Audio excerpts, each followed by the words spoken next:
عليكم ورحمة الله وبركاته.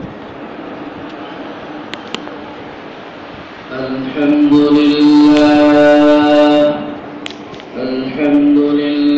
نحمده ونستعينه ونستغفره ونعوذ بالله من شرور أنفسنا ومن سيئات أعمالنا من يهده الله فلا مضل له ومن يضلله فلا هادي له ونشهد أن لا إله إلا الله وحده لا شريك له ونشهد أن سيدنا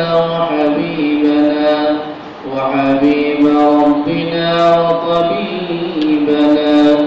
وطبيب قلوبنا محمدا عبده ورسوله. أما بعد فقد قال الله سبحانه وتعالى في القرآن المجيد: أعوذ بالله من الشيطان الرجيم. بسم الله الرحمن الرحيم. شهر رمضان الذي أنزل فيه القرآن فمن شهد منكم الشهر فليصم ومن كان مريضا أو على سفر فعدة من أيام أخر. وقال رسول الله صلى الله عليه وسلم: من صام إيمانا واحتسابا غفر له ما تقدم من ذنبه ومن قام إيمانا واحتسابا غفر له ما تقدم من ذنبه أو كما قال رسوله النبي الكريم.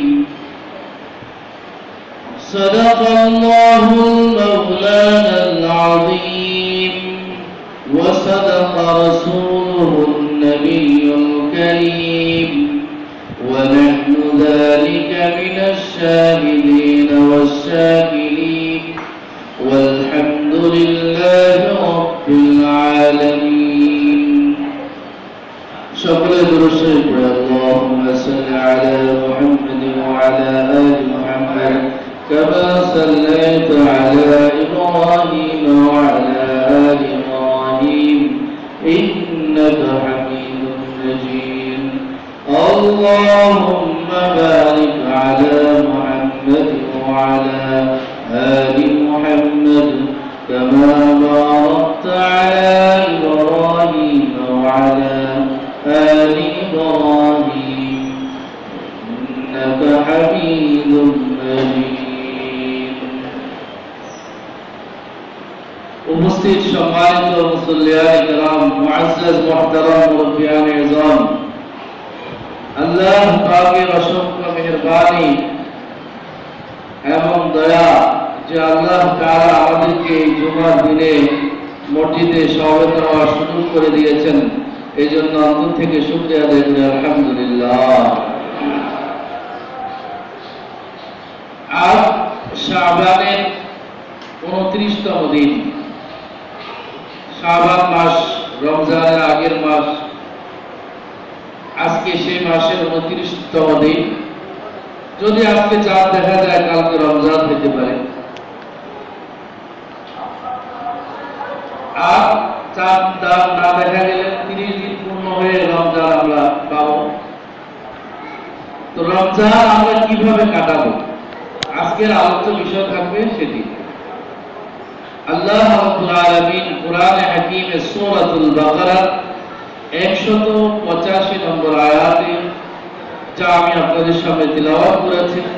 আল্লাহ তাআলা বলেন, শাহরু রমাদানাল্লাযী উনজিলা ফীহিল কুরআন হুদাল লিন-নাসি ওয়া বায়্যিনাতিন মিনাল হুদা ওয়াল ফুরকান ফামান শাহিদা মিনকুমুশ শাহরা ফালইয়াসুম ومن كان مريضا أو على سفر فعدة من أيام أخر فمن شهد منكم الشهر যারা রমজান মাস পাবে, যে সমস্ত বালেগ পুরুষ মহিলা রমজান মাসকে পাবে, তাদের উপরে আল্লাহ তাআলা রমজানের রোজাকে ফরজ করেছেন।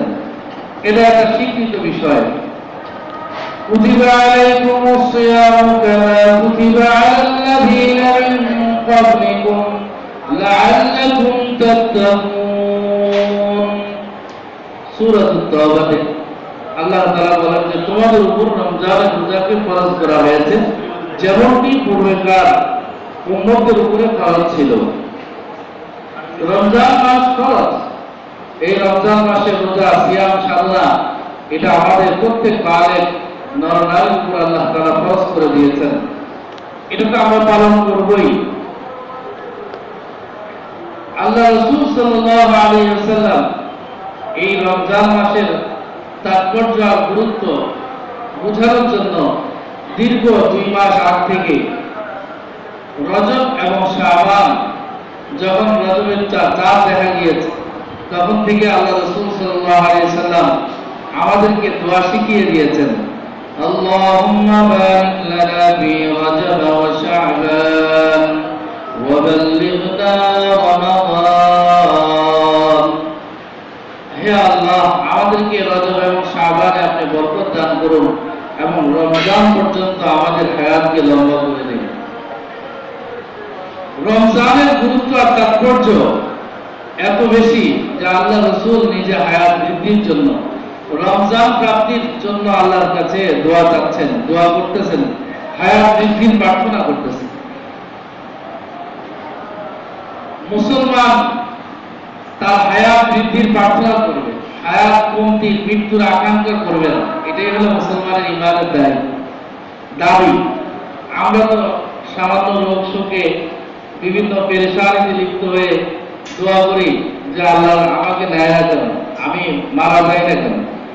ইসলাম এটা সমর্থন করে না, বরং আল্লাহ রাসূল সাল্লাল্লাহু আলাইহি ওয়াসাল্লামের জীবন চরিত্র থেকে আমরা এটা জানতে পারি যে আল্লাহ রাসূল সাল্লাল্লাহু আলাইহি ওয়াসাল্লাম হায়াত বৃদ্ধির দোয়া করেছেন।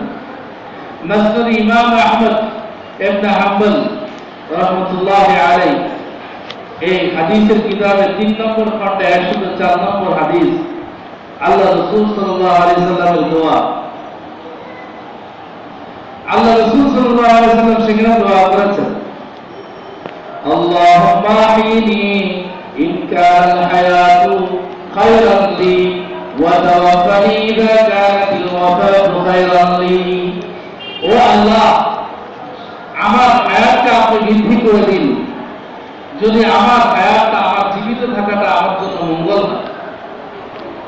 ওয়া তাওয়াফানি ইযা কানাতিল ওয়াফাতু খায়রান লি, আর আমাকে মৃত্যু দান করুন যদি আমার মৃত্যুটা আমার জন্য মঙ্গল। এখন মৃত্যু পরবর্তী কি প্রস্তুতি নিয়েছে যে আমি মৃত্যুর জন্য দোয়া করি? মৃত্যু পরবর্তী আমার কি প্রস্তুতি, আমি যে মৃত্যুর জন্য দোয়া করতেছি। এই জন্য মুমিনের হায়াত যত বেশি হবে ততই ফায়দা। হাদিস শরীফের মধ্যে আসছে, এক লোক 1 বছর আগে জিহাদে অংশগ্রহণ করে শাহাদাত বরণ করেছে, আরেক লোক পরবর্তী সবে কদর পেয়ে মারা গেছে। তো যে 1 বছর পরবর্তীতে মারা গেছে, দেখা গেছে যে সে 1 বছর আগে মৃত্যুবরণকারী ব্যক্তির থেকে জান্নাতে খুব বেশি আনন্দ আর স্বাচ্ছন্দ্যে আছে, মর্যাদায় আছে। তখন জিজ্ঞাসা করা হলো রাসূল সাল্লাল্লাহু আলাইহি ওয়াসাল্লাম, আল্লাহ রাসূল যখন এই বর্ণনা শুনাইলেন, তখন আল্লাহ রাসূল বললেন, তোমরা কি জানো না যে এই ব্যক্তি একটা রমজান মাস পাইল, একটা শবে কদর পাইছে, তাহলে তার আমল নামে অনেকগুলি আমল একত্রিত হয়েছে। যেটা আগে 1 বছর মৃত্যুবরণকারী ব্যক্তি পায়নি, অথচ ওই ব্যক্তির মৃত্যু কিন্তু একটা শাহাদাতের মৃত্যু, শহীদি মৃত্যু। চারটিখানি ব্যাপার নয়। আল্লাহ রাস্তায় শাহাদাত বরণ করা কার সৌভাগ্যের জন্য আছে, এটা বড় পাওয়ার বিষয়। এই জন্য যারা মৃত্যুকে ভয় করে এরা খুব আক্ষেপ করে আর এরা মারা যাচ্ছে, আর যারা মৃত্যু শাহাদাতের মৃত্যুর কামনা করে এরা তো শহীদি মৃত্যু। কিভাবে শহীদি মৃত্যু হবে? আল্লাহ রাব্বুল আলামিন মুসলমানদেরকে, ইমানদারদেরকে বিভিন্নভাবে পাপ করার জন্য সুযোগ করে দিয়েছে। কেউ যদি ডায়রিয়া আক্রান্ত মৃত্যু হয় সেও শহীদ, আখিরাতে সে বিনা হিসেবে জান্নাতে যাবে। কোন মহিলা যদি প্রসব বেদনা ইন্তেকাল করে, বাচ্চা প্রসবকালীন সময়ে যদি তার এই কারণে ইন্তেকাল হয়, আখিরাতে সে বিনা হিসেবে শাহাদাতের মর্যাদা পেয়ে জান্নাতে যাবে। ডায়রিয়া আক্রান্ত হলো, জ্বর, প্রচন্ড জ্বরে আক্রান্ত হলো, মারা গেল, পানিতে ডুবে মারা গেছে, ভূমিকম্প হয়ে বিল্ডিং ধসে মারা গেছে, আল্লাহ তাআলা মাফ করার বহু সুযোগ রেখে দিয়েছে, বহু সুযোগ। শুধু কিভাবে মাফ করবেন, শুধু ওয়ার্ডটা খুঁজতেছে, সুযোগ খুঁজতেছে। আল্লাহ তাআলা মাফ করার জন্য একটা গুরুত্বপূর্ণ সময় আমাদেরকে দিয়ে দিয়েছেন, সেটা হলো রমজানুল মুবারক। এই রমজানুল মুবারক আল্লাহ রাব্বুল আলামিন থেকে গুনাহ মাফের জন্য আল্লাহ তাআলা দিয়েছেন। এইজন্য হাদিস শরীফের মধ্যে এসেছে, জিবরিল আলাইহিস সালাম আল্লাহ রাসূলের কাছে এসে যে 3টি বদদোয়া করেছেন তার মধ্যে অন্যতম একটি, আল্লাহ রাসূলকে বলেছেন, যে ব্যক্তি রমজানুল মুবারক পেল অথচ রমজানুল মুবারক পেয়ে তার গুনাহকে ক্ষমা করে নিতে পারেনি, তার উপরে আল্লাহ রাব্বুল আলামিনের লানত। আল্লাহ রাসূল সাল্লাল্লাহু আলাইহি সাল্লাম আমিন বলে সেটাতে একাত্মতা পোষণ করেছেন এবং এই দোয়া আল্লাহ তাআলা কবুল করেছেন। তার মানে কেউ যদি রমজানুল মুবারক পেল আর তার গুনাহ মাফ করে নিতে পারেনি, তাহলে আল্লাহ রাব্বুল আলামিনের কাছে সবচেয়ে বড় দুর্ভাগা, সবচেয়ে বড় বেকুব আর নাদান সেই ব্যক্তি। এই জন্য রমজানুল মুবারক বড় বরকতময় মাস। আল্লাহ তাআলা শাহরুল মুবারক, আল্লাহ নিজেই বলছেন এটা বরকতময়। মানুষ যখন দুনিয়াবি কাজে দীর্ঘ 11টি মাস কাটিয়ে দেয় আর যেই কাজে যে ব্যস্ত থাকে ওই কাজের স্বভাব চরিত্র তার মধ্যে চলে আসে, এটা স্বাভাবিক নিয়ম। যে লোক বেশি গরু পালে তার মধ্যে কিছু স্বভাব, যে ছাগল পালে তার মধ্যে তার থেকে কিছু স্বভাব, এটা কাউকে ব্যয় করা হচ্ছে না, স্বাভাবিক, এটা একটা চলে আসে। মানুষ যখন দুনিয়াবি কাজে মত্ত থাকে, দুনিয়া নিয়ে ব্যস্ত থাকে, দুনিয়ার কামাই রোজগার নিয়ে ব্যস্ত থাকে, তখন দুনিয়ার একটা মহাব্বত, দুনিয়ার একটা সেদিকে ধাবমান চরিত্র তার মধ্যে চলে আসে। এই জন্য আল্লাহ রাব্বুল আলামিন সেটা থেকে বের করে আনার জন্য আল্লাহ তাআলা এই রমজানুল মুবারক দিয়েছেন। কারণ যখন দীর্ঘ 1 মাস আল্লাহ রাব্বুল আলামিনের ইবাদত বন্দেগীতে লিপ্ত থাকবে, তো অটোমেটিক্যালি সে আল্লাহ তাআলার ইবাদত করার আগ্রহ তার অন্তরে জন্ম দেবে এবং স্বাভাবিকভাবে সে আল্লাহ তাআলার ইবাদতের দিকে ধাবিত হবে। এই জন্য আল্লাহ রাব্বুল আলামিন এই রমজানুল মুবারক আমাদের জন্য দিয়েছেন। প্রশ্ন হলো যে আল্লাহর ইবাদতের জন্য আমাদেরকে কেন সিলেক্ট করলেন? যে ফেরেশতারা তো আল্লাহ তাআলার ইবাদতের জন্য যথেষ্ট ছিল। সূরাতুল বাকারার মধ্যে ফেরেশতারা এই দাবিও উত্থাপন করেছে, ওয়া নাহনু নুসাব্বিহু বিহামদিকা ওয়া নুকাদ্দিসু লাক। আমরা তো আপনার তাসবিহ জপি, আপনার ইবাদত বন্দেগী করি, আবার নতুন করে একটা দাবি সৃষ্টি করার কি প্রয়োজন? আল্লাহ তাআলা আমাদেরকে কেন সৃষ্টি করেছেন সেটা সূরাতুজ জারিয়াত এর মধ্যে স্পষ্ট বলেছেন, وَمَا خَلَقْتُ الْجِنَّ وَالْإِنسَ إِلَّا لِيَعْبُدُونِ। মানুষ এবং জিন এই দুই জাতিকে আল্লাহ তাআলা একমাত্র তার ইবাদতের জন্য সৃষ্টি করেছেন। ইবাদত দুই ধরনের, একটা হলো ডাইরেক্ট ইবাদত, প্রত্যক্ষ ইবাদত, আরেকটা ইনডাইরেক্ট ইবাদত, পরোক্ষ ইবাদত। ডাইরেক্ট ইবাদত নামাজ, রোজা, হজ, যাকাত, এগুলো ডাইরেক্ট ইবাদত। আর কিছু ইবাদত আছে যেগুলো পরোক্ষ ইবাদত, যদি বান্দার নিয়ত সহি থাকে, সুন্নাত তরিকা হয়, আল্লাহর হুকুম পালনের যদি নিয়ত থাকে, তাহলে সেটাও ইবাদত।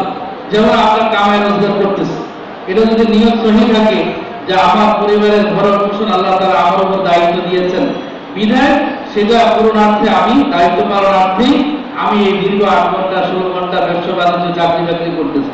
এটা ইবাদত, এটা পরোক্ষ ইবাদত, প্রত্যক্ষ ইবাদত নয়।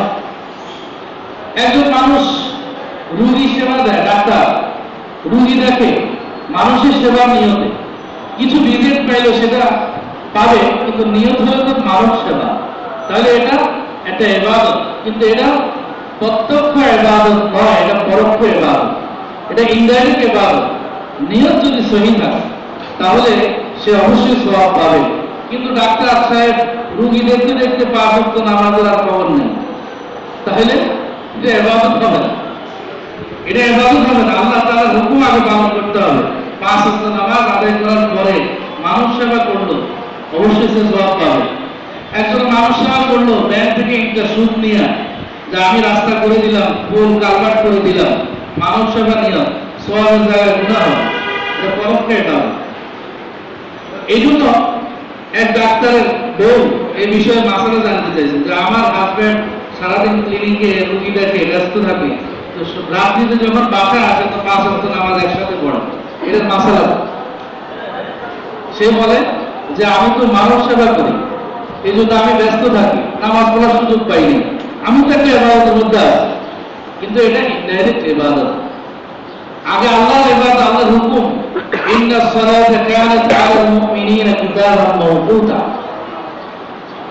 আগে নামাজ তার ওয়াক্ত মতো আদায় করতে হবে, এরপরে রোগী দেখবে, যত দেখবে তত তার সব আমলনামা কাউন্ট হতে থাকবে। কিন্তু আল্লাহর হুকুম বাদ দিয়া এটা করলে জিরো থাকে। এই জন্য রমজান মুবারকের মাস, এই মাস একটা ইবাদতের মাস, এই মাস সব কামানোর জন্য আল্লাহ তাআলা আমাদেরকে দিয়েছেন।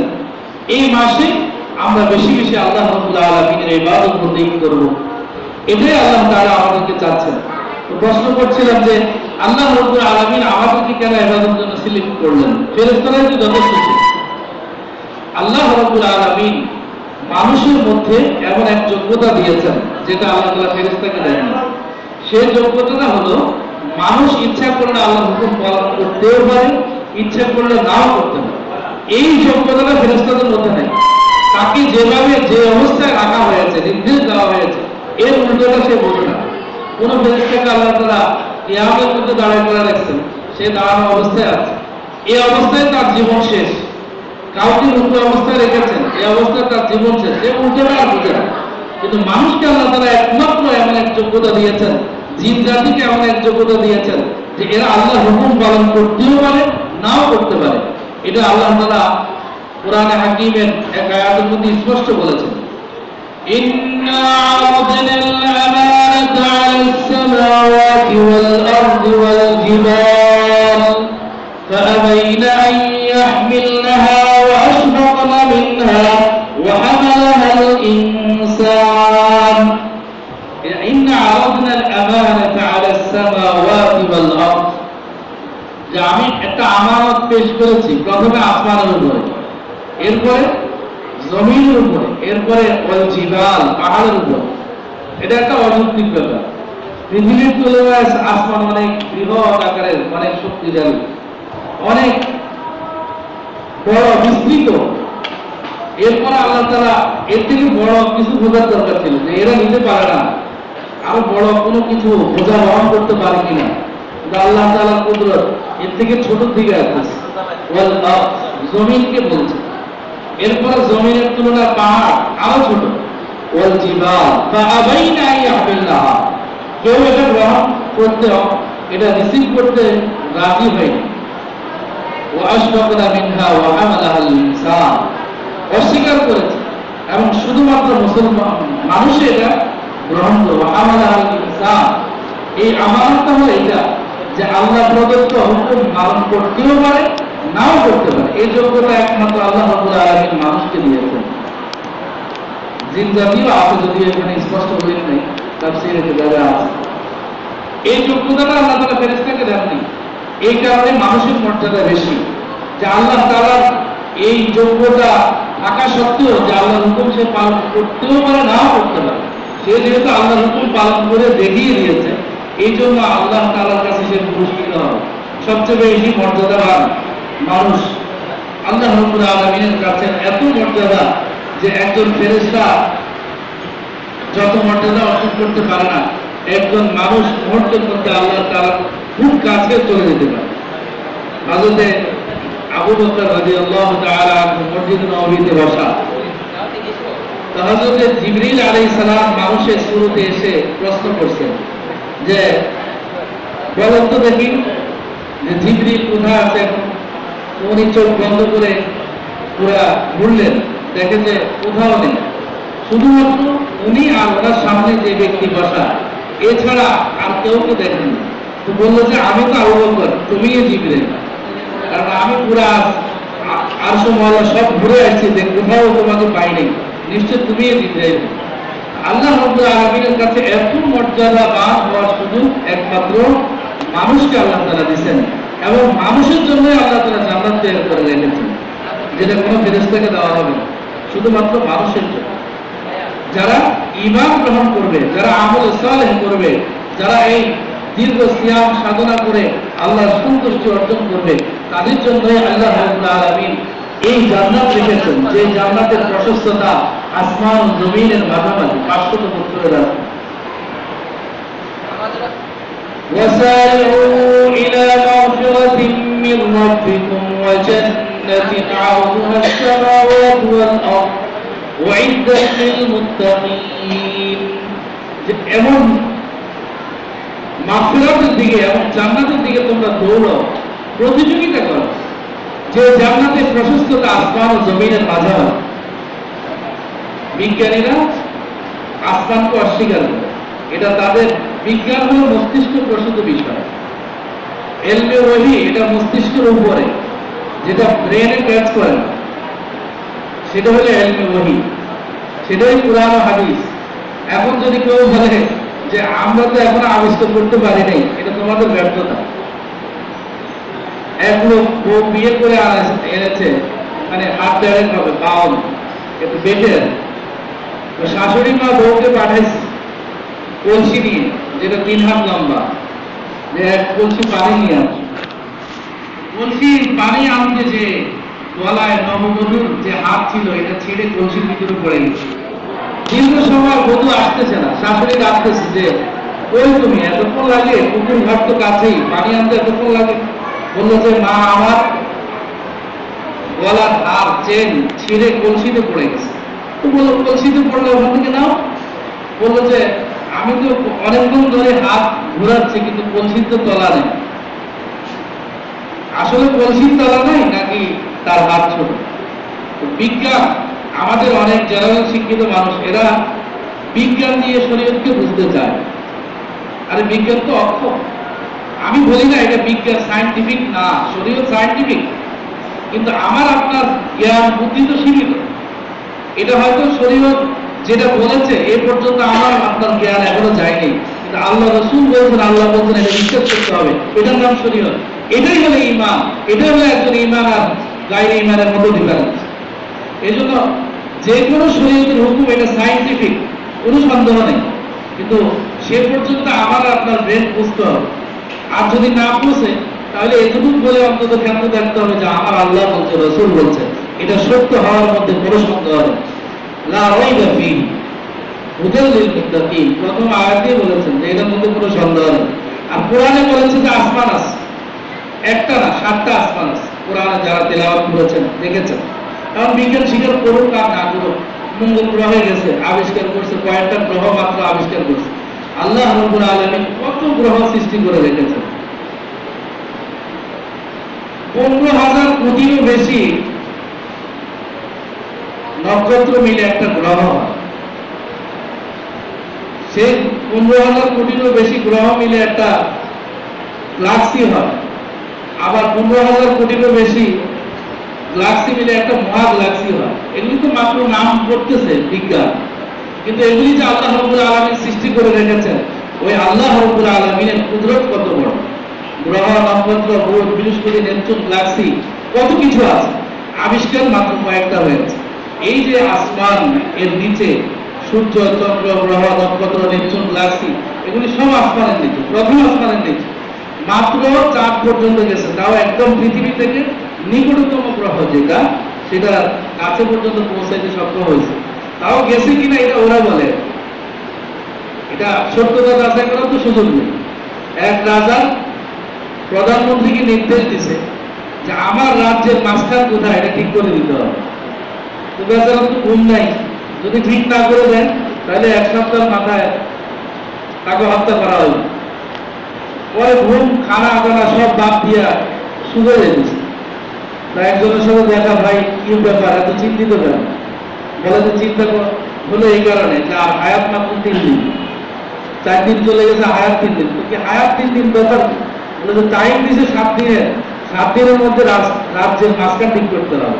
4 দিন চলে গেছে, আর মাত্র 3 দিন আছে। তো বললো যে চিন্তা করিও না, কোন দিন ঠিক করার আমাকে নিয়ে যাবে।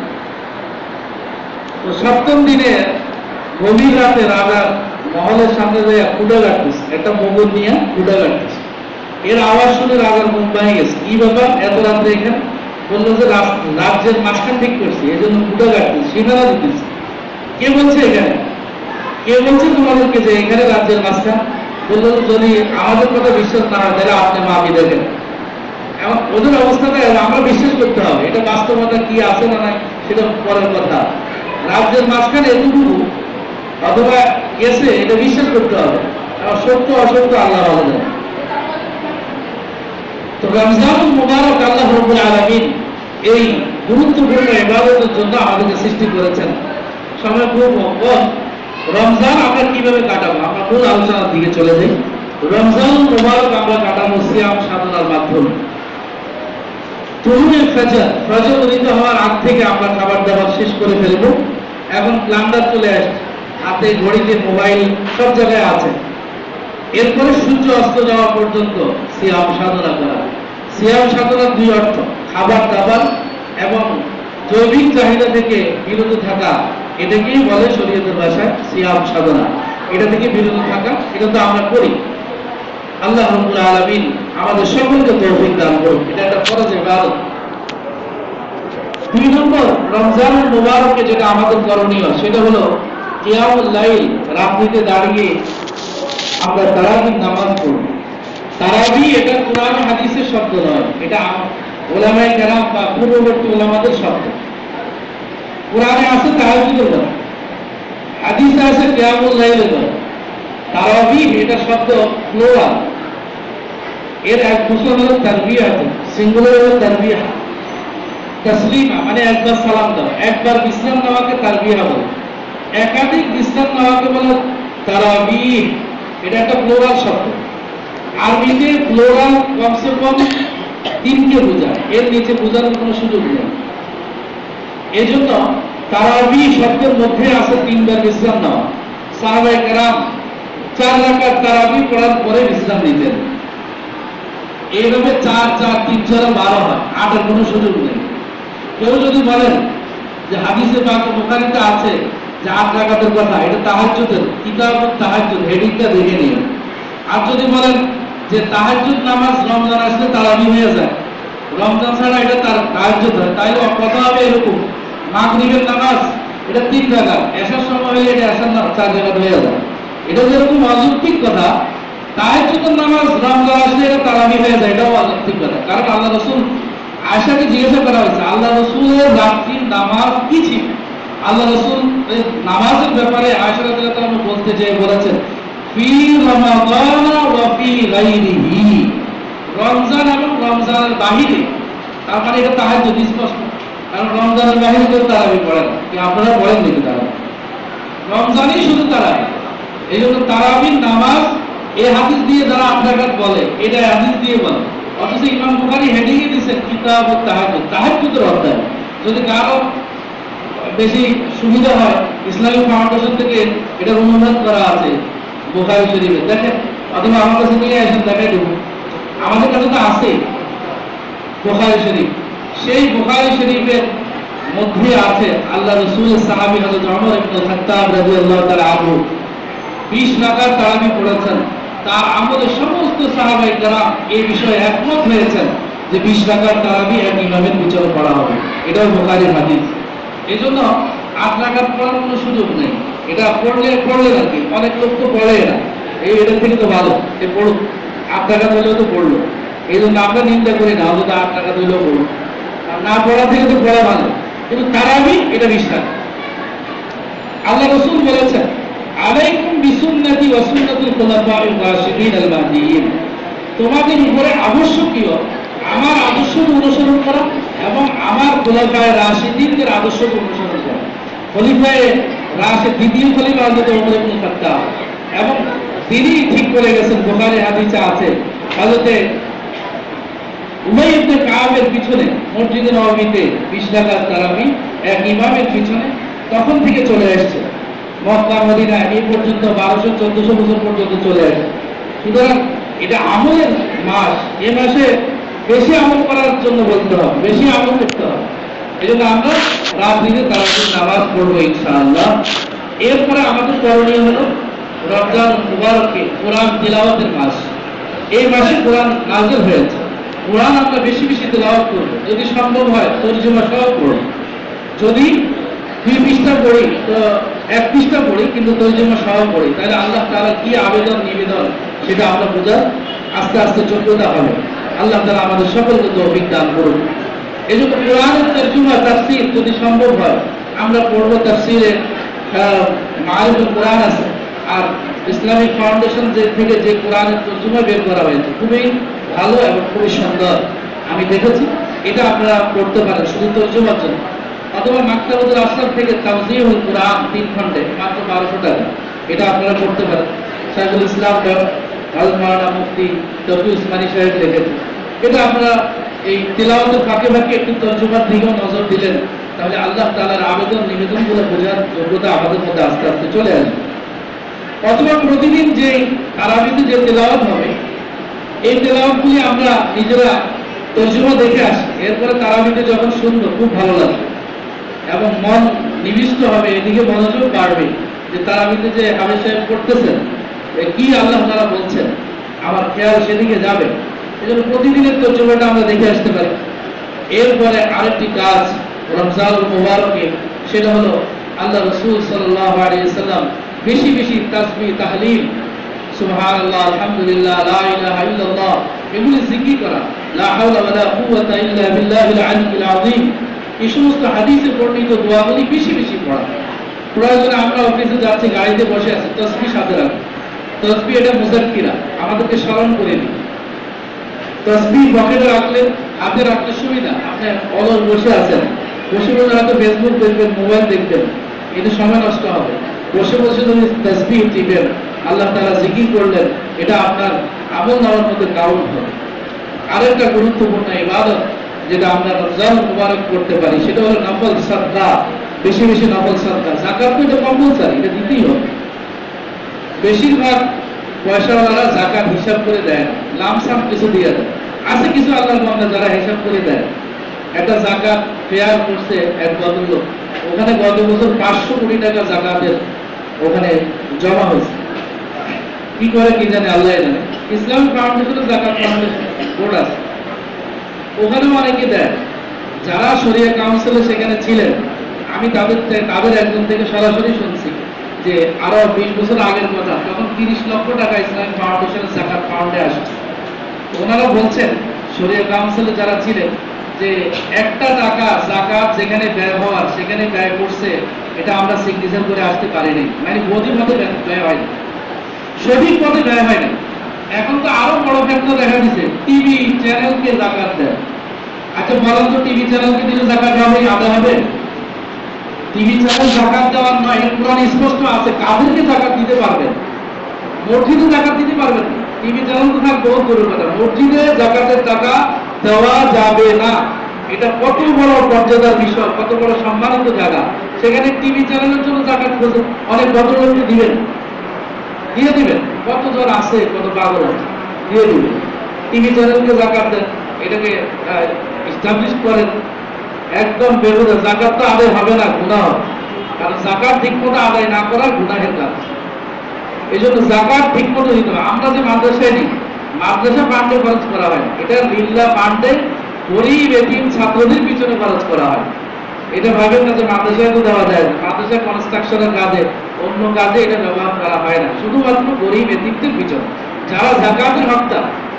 ওয়াল মাসাকিন ওয়াল ফুকারা, কোরআনে 7 জনের কথা স্পষ্ট, 8 জন, তার মধ্যে একটা রহিত হয়ে গেছে, নব মুসলিম, মানে মুসলমান বানানোর জন্য কোনো অমুসলিমকে যাকাত দাও, সেটা এখন না, এটা প্রথম জমানায় ছিল।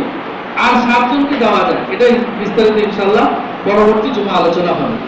যাকাত তো কম্পালসারি দিতে হবে, কিন্তু নফল সাদকা এটা বেশি বেশি এই রমজানে করা। আরেকটি নফল নামাজ। নফল নামাজের মধ্যে আমরা তাহাজ্জুদের নামাজ গুরুত্ব সহকারে, কোরআন ও হাদিসে তাহাজ্জুদের গুরুত্ব সবচেয়ে বেশি আসছে নফল নামাজের মধ্যে। ومن الناس فتهجد به نافلة لك تتجافى جنوبهم عن المضاجع يدعون ربهم خوفا وطمعا। কোরআনের অসংখ্য আয়াত, আল্লাহ রাসূলের অসংখ্য হাদিস আছে। আল্লাহ রাসূল রাত্রি জাগরণ থেকে পা খুলে নামাজ পড়তেন, সেটা হলো তাহাজ্জুদের নামাজ। এই জন্য তাহাজ্জুদের নামাজ বেশি বেশি পড়বো। অন্তত এই রমজানের জন্য তো আমাদের সেহরি খাইতে উঠতেই হয়, একটু 5-10 মিনিট আগে উঠবো, 4 রাকাত কমসে কম আমরা, অথবা 2 রাকাত হলেও তাহাজ্জুদের নামাজ আমরা আদায় করবো, নফল নামাজ। এরপরে ইশরাকের নামাজ, এটা হাদিসের অসংখ্য হাদিসের মধ্যে আসছে, চাষতের নামাজ, এগুলো আমরা পড়বো। এরপরে প্রত্যেক নামাজের পরে পরে 2-4 রাকাত করে নফল নামাজ পড়বো। আর যদি উমরি কাজা থাকে সেটা নিয়োগ করে সেটাও আদায় করতে পারি, এই একটা কাজ। এরপরে সবচেয়ে ইম্পর্টেন্ট কাজ যেটা, সেটা হলো গুনাহ থেকে বাঁচা। একজনে রমজানের বরকত হাসিল করার জন্য রোজা রইলাম, সব করলাম, ইবাদতবন্দি করতেছি, কিন্তু সাথে সাথে গুনাহ করতেছি। এটা উদাহরণটা এরকম, মানে আপনি রুমে এসি ছাড়ছেন কিন্তু দরজা জানালা সব খুলে রাখছেন। তো রমজানের মুবারকের বরকত তো কিছু কিছু পাবেন, এসির ঠান্ডা বাতাসটা আসতেছে ঠিক, কিন্তু এটা দিয়ে যথাযথ উপকৃত হওয়া যাবে না। ঠিক তদুরূপ রমজানুল মুবারকে বরকত তো পাবেন, কিন্তু গুনাহ থেকে মুক্ত না থাকলে যথাযথ রমজানুল মুবারকের বরকত থেকে আমরা বঞ্চিত হব। এই জন্য গুনাহ মুক্ত জীবন অন্তত গড়ার 1 মাসের জন্য হলেও সংকল্প করি যে আর কোনো গুনাহ করবো না, গান শুনবো না, খারাপ দিকে তাকাবো না, চোখের গুনাহ, কানের গুনাহ, গীবত শিকায়ত করবো না। আল্লাহ তাআলা আমাদের সকলকে তৌফিক দান করুন। আরেকটা কাজ যেটা শেষ, এটা বলে আমি শেষ করে দিচ্ছি, সেটা হলো কান্নাকাটি করা। এই রমজান মাস যে পাইলো আর আল্লাহ থেকে গুনাহ মাফ করে নিতে পারে নাই, তার উপরে আল্লাহ রাসূল লানত করছেন, জিবরাইল আলাইহিস সালাম লানত করছেন, আল্লাহ সেটা গ্রহণ করছেন, অ্যাকসেপ্ট করে নিয়েছেন। এই জন্য সবচেয়ে গুরুত্বপূর্ণ বিষয় হলো কেঁদে কেঁদে আল্লাহ তাআলা থেকে গুনাহ মাফ করে নেওয়া। আল্লাহ রাব্বুল আলামিন রমজানুল মুবারকের এই গুরুত্বপূর্ণ আমলগুলি আমাদের করার তৌফিক দান করুন, সকলে বলে আমিন। ওয়া আখিরু দাওয়ানা আলহামদুলিল্লাহি রাব্বিল আলামিন। আলহামদুলিল্লাহি রাব্বিল আলামিন ওয়া সালাতু ওয়া সালামু আলা আশরাফিল আমবিয়া'i ওয়াল মুরসালিন ওয়া আলা আলিহি ওয়া সাহবিহি আজমাইন। ربنا ظلمنا أنفسنا وإن لم تغفر لنا وترحمنا لنكونن من الخاسرين. ربنا آتنا في الدنيا حسنة وفي الآخرة حسنة وقنا عذاب النار. يا الله يا رب العالمين, জীবন নামাজ আদায় করার পর আপনার শাহী দরবার আমরা হাত উত্তোলন করেছি। মাওলাই করিম ইয়া রাব্বুল আলামিন, আমাদের সকলের জুমার নামাজকে আপনি কবুল ও মঞ্জুর করে নেন। ইয়া আল্লাহ, আমরা যারা হাত উত্তোলন করেছি মাওলাই করিম সকলেই গুনাহগার। ইয়া আল্লাহ, আপনার দরবারের আসামি মাওলাই করিম, আমাদের সকলের জিন্দেগীর সমস্ত গুনাহগুলি ক্ষমা করে দেন। ইয়া আল্লাহ, আমাদের জানা অজানা সগীরা কবিরা সমস্ত গুনাহগুলি ক্ষমা করে দেন। ইয়া আল্লাহ, আমাদের যাদের মাতা পিতা, দাদা দাদি, নানা নানি, আত্মীয় স্বজন কবরস্থ হয়েছে মাওলাই করিম ইয়া রাব্বুল আলামিন, সকলকে ক্ষমা করে আপনি জান্নাত নসিব ফরমান। ইয়া আল্লাহ, যাদের মাতা পিতা কোনো বেঁচে আছে মাওলাই করিম, ইয়া আল্লাহ, মাতা পিতার খেদমতের মাধ্যমে আপনার সন্তুষ্টি অর্জন করার তৌফিক দান করেন। ইয়া রাব্বুল আলামিন, ইয়া আরহামার রাহিমিন, আজকের জুমায় যা আলোচনা হয়েছে মাওলাই করিম, ইয়া আল্লাহ, আমাদের সকলকে আমল করার তৌফিক আপনি নসিব ফরমান। ইয়া আল্লাহ, পাঁচ ওয়াক্ত নামাজ জামাতের সাথে আদায় করার তৌফিক দান করেন। ইয়া আল্লাহ, এই লম্বা দীর্ঘ 1 মাস সিয়াম সাধনার মাধ্যমে আপনার সন্তুষ্টি অর্জন করার তৌফিক আমাদের সকলকে নসিব ফরমান। ইয়া আল্লাহ, রমজান মাসকে ঘিরে সমস্ত যাবতীয় জাহিরি বাতিনি গুনাহ থেকে আমাদের সকলকে হেফাজত ফরমান। ইয়া রব্বুল আলামিন, যেই মসজিদ মাদ্রাসা কমপ্লেক্সে বসে আমরা আজ উত্তরণ করেছি, ইয়া আল্লাহ, অত্র কমপ্লেক্সকে আপনি কবুল আর মঞ্জুর করে নেন।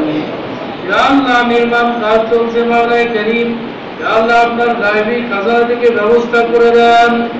ইয়া রব্বুল আলামিন, মাদ্রাসা মসজিদের যাবতীয় জরুরতকে আপনার গায়বী খাজানা থেকে ব্যবস্থা করে দেন। ইয়া আল্লাহ, আপনার দীর্ঘ কয়েকদিন যাবত প্রচন্ড তাপদাহে মাওলানা করিম তোমার বান্দা বান্দি, ইয়া আল্লাহ, অনেক বোবা প্রাণীরা পর্যন্ত কষ্ট পাচ্ছে মাওলানা করিম।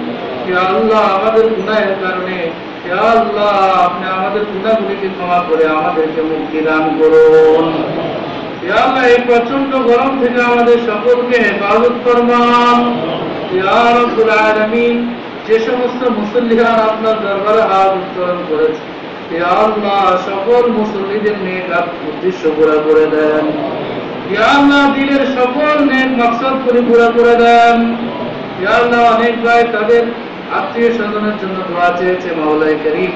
ইয়া আল্লাহ, আমাদের মধ্যে আরো যারা অসুস্থ আছে, হাসপাতালে বাড়িতে শায়িত অবস্থা আছে, অসুস্থ আছে, ইয়া আল্লাহ, আপনি আল্লাহ দুরারোগ্য ব্যাধিকে আপনি সুস্থ করে দিতে পারেন মাওলানা করিম।